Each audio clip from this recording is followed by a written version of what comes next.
Muito bem, então, turma, vamos lá, informativo 784 do STJ, que foi publicado no dia 29 de agosto de 2023. Tá? Sem perder muito tempo, para não ficar muito comprido. Se você gostou, deixa o like aí, compartilhe com os amigos, aquelas coisas de sempre. Vamos lá. Primeira coisa que a gente tem que ver é a súmula 657, que diz o seguinte: atendidos os requisitos de segurado especial no regime geral de previdência social e do período de carência, a indígena menor de 16 anos faz jus ao salário maternidade. Tá? Então, mesmo que menor de 16 anos, tá? Ou seja, e mesmo que em tese não poderia trabalhar, né, e sendo indígena, mas desde que observadas a questão do requisito da segurada especial e do período de carência, a indígena menor de idade faz jus ao salário maternidade. Tá? Tranquilo, mas para quem faz concurso na área federal, não é muito o nosso enfoque aqui, mas fica aí o registro, porque saiu no informativo.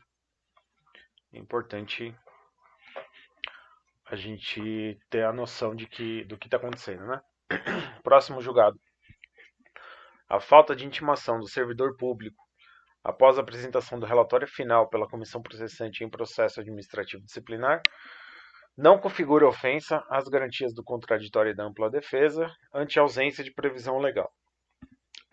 Esse caso aqui aconteceu o seguinte: o servidor estava era parte no processo administrativo disciplinar, né? Ele estava sendo processado e ele teve durante o trâmite desse processo ele mudou de advogado algumas vezes e não houve intimação desse advogado, então não houve em tese essa intimação regular, né?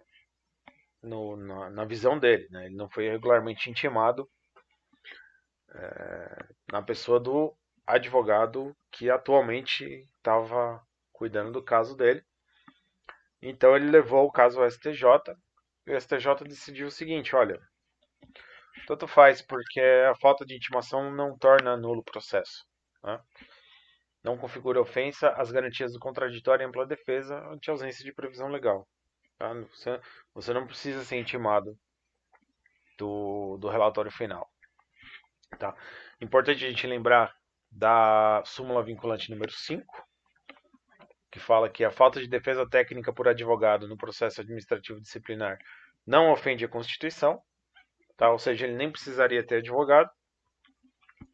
Então o STJ falou, não tem problema, pode seguir o PAD, mesmo sem as intimações que não tem uma previsão legal, tá? Para essas intimações. Próximo julgado. A proibição genérica do consumo de álcool imposta como condição especial ao penado, com o argumento geral de preservar a saúde mental do condenado ou prevenir futuros crimes, deve vincular a necessidade da regra às circunstâncias específicas do crime pelo qual o condenado foi sentenciado. Então é o seguinte, ali nas condições da sentença, né, da sentença penal, nas condições gerais ali da comutação da pena, teve alguma imposição genérica de não ingerir álcool. Só que o problema é que essa vedação genérica, sem que ela seja relacionada com o crime que foi cometido, ela é excessiva. Tá? E por isso ela é teratológica, né? Então, por exemplo, o cara foi condenado por um homicídio culposo com embriaguez no volante, tá? Então tudo bem, né? Tem uma certa relação, né? O cara tem um problema com a bebida, né? Foi constatado nos autos que ele realmente tem um problema com a bebida, então o juiz impõe ali como condição para o sursi, para a comutação da pena, para a PRD, a vedação ao consumo de álcool. Mas, por outro lado, vamos dizer, foi um furto simples, tá? Que não tem relação nenhuma com a bebida alcoólica, né? Então, a gente precisa lembrar que o consumo de bebida alcoólica é um ato lícito, não tem nenhum problema, desde que você seja maior de idade, né? Então, o julgado diz isso. Ela não pode ser uma imposição genérica e desvinculada do crime praticado. Tá? Próximo julgado. A servidora pública que pede exoneração e fica inerte por mais de 3 anos até ingressar com ação judicial, requerendo a declaração de nulidade do ato administrativo e a consequente reintegração ao cargo, não tem direito à indenização de valores retroativos à exoneração por configurar enriquecimento sem causa. Então, o que aconteceu é o seguinte: a servidora, ela pediu exoneração, mas ela, 3 anos depois, ela ajuizou uma ação pedindo para se considerar aquele pedido de exoneração como nulo por vício da vontade. Tá? Foi um ato nulo que ela está alegando ali. Esse ato nulo foi reconhecidamente foi praticado, né? Houve efetivamente a prova da nulidade do ato, tá? A vontade dela foi viciada.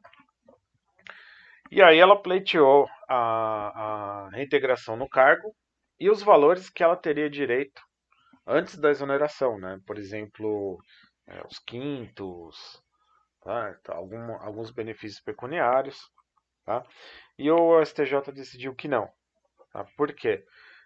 Haveria em tese aqui uma violação à boa-fé, tá?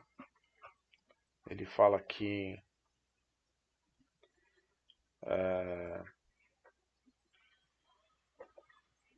no momento do pedido de exoneração, a recorrida encontrava-se privada momentaneamente da capacidade, o que ampara a boa-fé da administração pública. Tá? E essa pretensão caracteriza um enriquecimento sem causa por parte da servidora. Tá? Isso foi o julgado do STJ. Não concordo muito com isso, mas quem sou eu na fila do pão? Vamos lá para o próximo. O registro de loteamento implica a perda da posse e do domínio do espaço livre com a transferência irreversível para o poder público. Então, isso aqui é o seguinte: tinha uma discussão nesse julgado qual que seria o destino das áreas livres de um loteamento. Né? As áreas livres, eu quero dizer as ruas, as praças, né? aquele pedaço de lote que sobrou. O que vai ser feito? Aquela área destinada, por exemplo, à área verde, né? O que vai ser feito dessa área e a quem pertence essa área, né? Então, é simples de resolver porque tem um decreto-lei 58 de 37 que diz o seguinte: a inscrição torna inalienáveis, por qualquer título, as vias de comunicação e espaços livres constantes do memorial e da planta. Então, assim, o artigo 3º do Decreto-Lei 58, ele não explicou muito o que quer dizer inalienável. Né? Então, a discussão girava em torno justamente do artigo 3º. Tá? A quem pertencem esses imóveis? Eles são inalienáveis, tudo bem, mas eles são de propriedade de quem? Tá? Então, o STJ entendeu que são de propriedade do poder público. Tá? O julgado não falou aqui no informativo, mas eu trago para a gente lembrar também da Lei 6766 de 79, o artigo 22, ele é um pouco mais específico. Ele fala o seguinte: desde a data do registro do loteamento, passam a integrar o domínio do município as vias e praças, espaços livres e as áreas destinadas aos edifícios públicos e outros equipamentos urbanos constantes do projeto e do memorial descritivo. Então, ele passa a integrar o domínio do município, tá? Essas áreas livres, espaços livres. Tá? Então, o julgado está consentâneo aqui com a Lei 6766, o artigo 22. Tá? Sem grandes problemas esse julgado. Substituição de carta de fiança bancária por segura garantia e execução fiscal não necessita de acréscimo de 30% sobre o valor do débito. Então a discussão aqui era se, ao oferecer uma fiança bancária ou melhor, ao oferecer o seguro-garantia ao invés da fiança bancária, é necessário ou não acrescer os 30% sobre o valor do débito. Por que essa controvérsia? Porque o CPC, ele diz o seguinte, artigo 835, a penhora a penhora observará preferencialmente a seguinte ordem. Parágrafo 2º. Para fins de substituição da penhora, equipara-se a dinheiro, a fiança bancária e seguro-garantia, desde que em valor não inferior ao débito constante da inicial, acrescido de 30%. Então o CPC exige os 30% a mais, tá? Mas, em se tratando de execução fiscal, a gente tem uma lei específica, que é a Lei de Execução Fiscal, a Lei 6.830, que no artigo 9º vai dizer o seguinte: garantia da execução, o executado poderá oferecer fiança bancária e seguro-garantia. E aí no parágrafo 3º, a garantia da execução por meio de depósito em dinheiro, fiança ou seguro-garantia produz os mesmos efeitos da penhora. Então, o parágrafo 3º do artigo 9º equiparou dinheiro, fiança bancária e seguro-garantia. E não falou nada sobre o acréscimo de 30%. Tá? Então, o que o STJ decidiu? Que é quando você substitui a penhora por uma carta de fiança bancária, né, ou de seguro-garantia, não precisa acrescer 30% quando se tratar de execução fiscal. Tá? Próximo. Na hipótese de não renovação de contrato de concessão comercial de veículos, o prédio construído em terreno alheio em razão da concessão não se insere no conceito de instalações a justificar o respectivo ressarcimento pela concedente à concessionária. Então vamos lá. Aqui é um caso de direito comercial, direito empresarial. Tá? Apesar de se tratar de concessão, o que a gente está falando é a concessão da Lei Ferrari. Tá? A Lei Ferrari é aquela lei que trata das concessionárias de venda de veículos. Tá? É a Lei 6.729 de 79. Então essa concessionária que a gente está pensando é aquela concessionária de ponto de venda de veículo. Tá? Então o que acontece? O concessionário, quem é o titular da concessionária, né, ele constrói uma unidade, uma loja, ele instala a loja, ele põe os equipamentos, ele põe os vendedores ali, ele compra os veículos da concedente, tá? da montadora de veículos, da fábrica de veículos, e aí, por sua conta e risco, ele vai tentar vender aqueles veículos. Tá? Para que essa atividade possa se desenvolver melhor, a Lei Ferrari estabeleceu algumas garantias para ele, tá? Porque ele vai ter um dispêndio considerável ali, ele vai ter que montar uma loja, ele vai ter que pôr a marca, ele vai ter que ter um certo nível de eficiência, ele vai ter que ter os equipamentos para fazer a revisão, né, os aparelhos, o elevador, o caster, o raio laser lá, né? Então, esses equipamentos, eles são protegidos lá na Lei Ferrari. Vamos dar uma olhada aqui, ó. No artigo 23, ele faz o seguinte: o concedente que não prorrogar o contrato, ajustado nos termos do artigo 21, ficará obrigado perante o concessionário a readquirir-lhe o estoque de veículos e componentes novos, estes em sua embalagem original, pelo preço de venda à rede de distribuição vigente na data da requisição. Então ele, vamos dizer assim, a fábrica montadora não quer manter o contrato de concessão com aquela concessionária. Então ele tem que recomprar o estoque. Tá? E o inciso 2, ele tem que comprar os equipamentos, máquinas, ferramental, instalações da concessão, pelo preço de mercado correspondente ao estado em que se encontrarem e cuja aquisição o concedente determinara,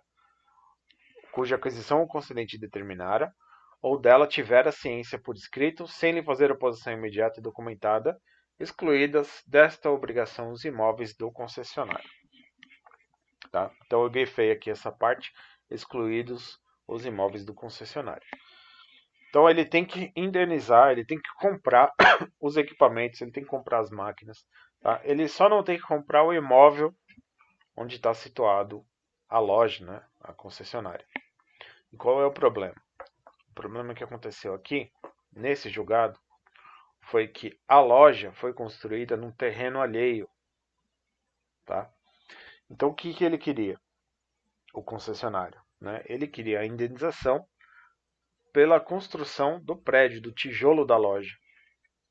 Tá? Que foi construída no terreno alheio. Então eles estão discutindo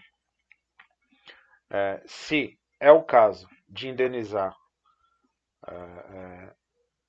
o prédio, né, o tijolo da loja, como acessório do imóvel, ou se como móvel, né, como bem móvel, que foi instalado ali como, tanto que ele fala em instalações, né, não se inserem no conceito de instalações, como parte do investimento que foi feito. Tá? Então o STJ, como obviamente a gente pode imaginar, ele considerou que a loja, o tijolo construído em cima do imóvel, tá? Ele adere ao imóvel. Tá? Então ele tem natureza de bem imóvel. E por ele ter natureza de bem imóvel, ele está incluído na exceção do artigo 23, inciso 2. Tá? Só isso. A hipótese de não renovação do contrato de concessão, o prédio construído em terreno alheio, em razão da concessão, não se inserem no conceito de instalações, a justificar o respectivo ressarcimento pela concedente ou concessionário. Então ele tem que indenizar os materiais, os móveis, o maquinário, mas ele não precisa indenizar o tijolo em que foi construída a loja concessionária.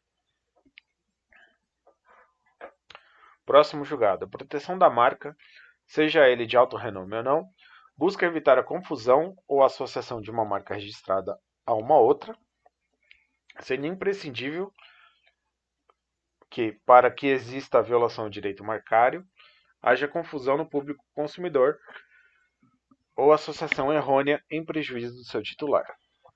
Então, aqui que aconteceu?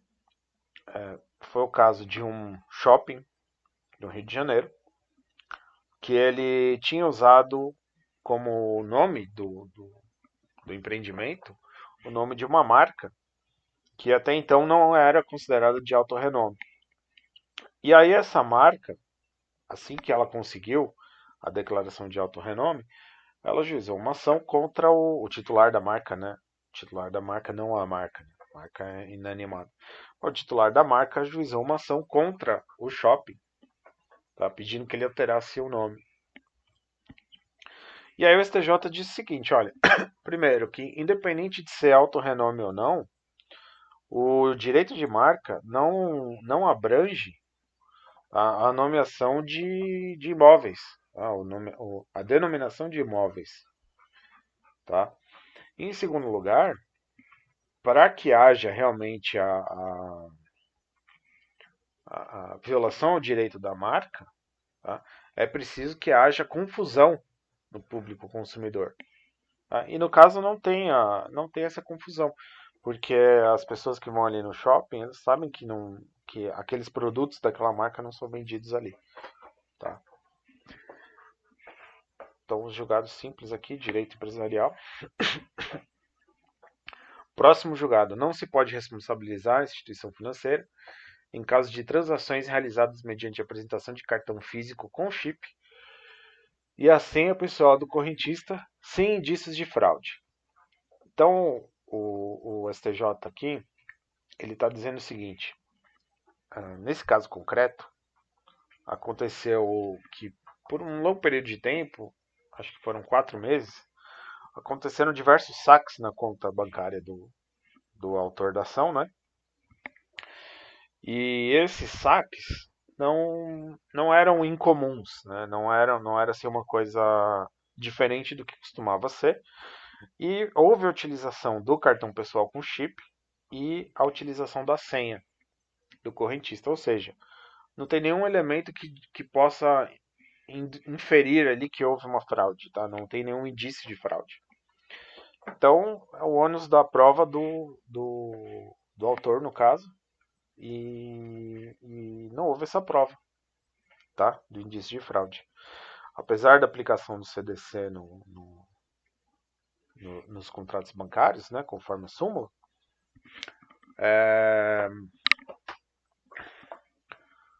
nesse caso aqui não tem nenhum indício sequer de que aconteceu realmente uma fraude, tá?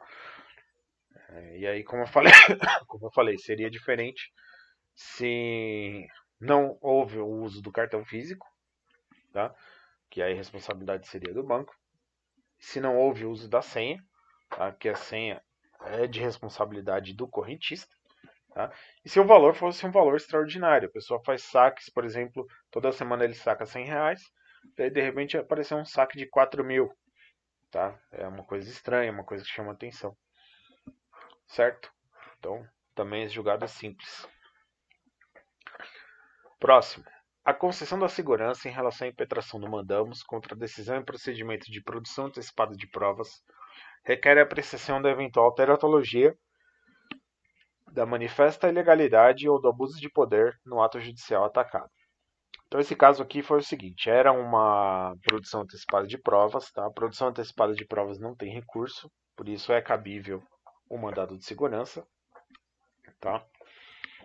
Então, no bojo desse processo de produção de provas, aconteceu uma preclusão com relação aos quesitos do perito.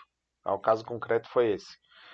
A parte pediu para ser intimado o perito e não fez os quesitos. Tá? Depois, ela, numa petição separada, ela fez 6 quesitos.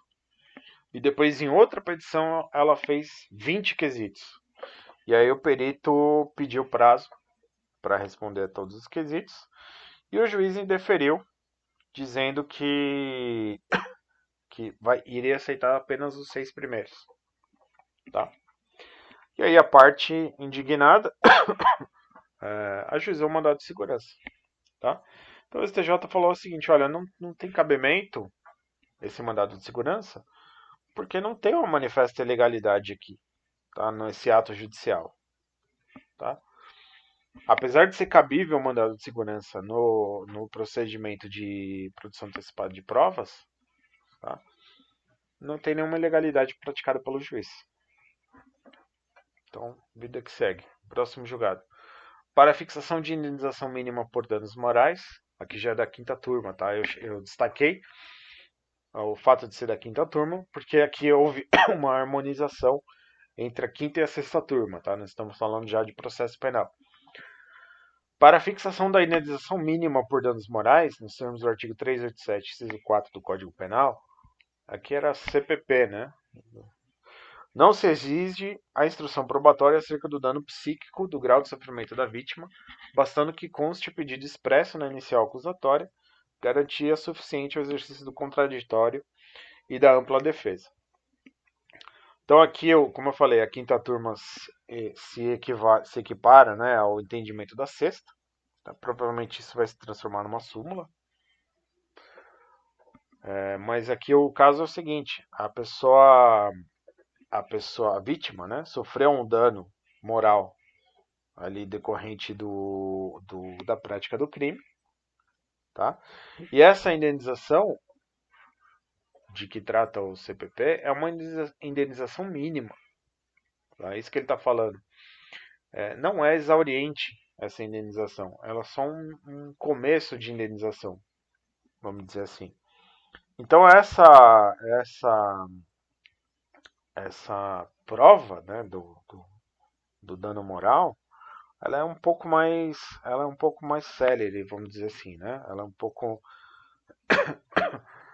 Ela não exige uma instrução probatória específica quanto a isso, tá? Não vai ficar no processo penal discutindo qual foi a dimensão do dano, tá? Não. É o dano em ré ipsa aqui, tá? Teve um dano patrimonial, a pessoa sofreu uma ameaça de arma de fogo, foi apontada o cano para a cabeça, teve uma faca no pescoço, né? Então tem ali um dano moral em ré ipsa que merece pelo menos um início de indenização, tá? Então não vai ficar fazendo uma dilação aqui com relação à prova, tá? Faz a indenização mínima, precisa sempre, claro, o pedido expresso na inicial, tá? Porque com o pedido expresso na inicial, o réu pode exercer o seu direito de contraditória e ampla defesa, tá? Mas não tem uma necessidade de uma grande dilação probatória aqui. Tá. Próximo julgado. Ainda que os elementos de prova produzidos unilateralmente pelo Ministério Público e pela autoridade policial, juntados após a sentença de pronúncia, sejam nulos, não existe nulidade a ser reconhecida na pronúncia quando sua fundamentação não utilizou essas provas. Tá? Então aqui um julgado bem simples, tá? No processo penal, no processo de júri, teve uma decisão de pronúncia e depois foi juntada, foi juntada aos autos algumas provas produzidas sem a verificação do contraditório, tá? Sem o crivo do contraditório. Foram produzidas unilateralmente pelo Ministério Público. Então, a rigor, essas provas são nulas, tá? Mas isso não vai contaminar o processo, porque elas não foram usar essas provas não foram utilizadas para fundamentação da decisão de pronúncia ou eventualmente para a decisão da sentença final, tá? Então, sem nenhum problema, pas de nullité sans griffe, né? Não há nulidade se não houver prejuízo. Não, a prova não foi utilizada, não tem nulidade a ser pronunciada. Próximo julgado. Sem autorização judicial, é ilícita a solicitação de relatórios de inteligência financeira feita pela autoridade policial ao COAF, atual UIF. Aí eu anotei aqui a palavrinha-chave do julgado, que é o Fishing Expedition. Tá? Esse conceito aqui caiu na prova oral de cartório lá de Santa Catarina, o que é o Fishing Expedition. Tá? A tradução literal do Fishing Expedition é expedição de pescaria. Tá? Mas no jargão do direito, aquilo que a gente usa, né, o nosso métier, o que ela significa? É a autoridade da persecução penal começar umas diligências para ver se acha alguma coisa. Tá? Seria assim, vamos dizer, jogar um verde para colher um maduro. Tá? Ou caiu na rede é peixe, né? Para usar o Fishing Expedition. Então, assim, os órgãos da persecução penal fazem algumas diligências. Vamos ver se a gente pega um crimezinho aqui, uma lavagenzinha aqui, tá? Então, o que aconteceu? No caso concreto, o Ministério Público solicitou ao COAF, né, o atual UIF, as informações relativas ao imposto de renda do acusado. E aí, nessas informações, constatou a existência de uma irregularidade ali e fez uma denúncia. Tá?